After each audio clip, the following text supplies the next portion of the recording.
అంతరిక్ష ప్రయోగాల్లో తన మార్కు చూపించిన అమెరికా అంతరిక్ష పరిశోధన సంస్థ నాసా మరో అడుగు ముందుకెళ్తోంది.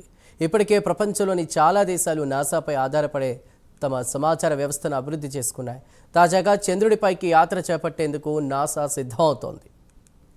ఇందుకోసం నాసా తమ ప్రణాళికలను వేగవంతం చేసింది. చంద్రుడి ఉపరితలంపైకి వెళ్లిన వ్యోమగాములకు ఏమైనా గాయం, మెడికల్ ఎమర్జెన్సీ, మిషన్ సంబంధిత ప్రమాదాలు జరిగినప్పుడు వారిని తోటి క్రూజ్ సిబ్బంది లూనార్ ల్యాండర్ వద్దకు తిరిగి పంపాల్సి ఉంటుంది. ఆ సమయంలో స్పేస్ సూట్ ధరించిన వ్యోమగాములను రోవర్ లేకుండా 2 కిలోమీటర్ల మేర తీసుకువెళ్లాలి. దీనికి సంబంధించిన డిజైన్ రూపొందించాలని నాసా పిలుపునిచ్చింది. చంద్రుడిపై ఎవరైనా వ్యోమగాములు చిక్కుకున్న పరిస్థితిలో వారిని సురక్షితంగా తిరిగి తీసుకురావడానికి ఉపయోగించే లూనార్ రెస్క్యూ సిస్టమ్ని అభివృద్ధి చేస్తే $20,000 నజరానా ఇస్తామని ప్రకటించింది.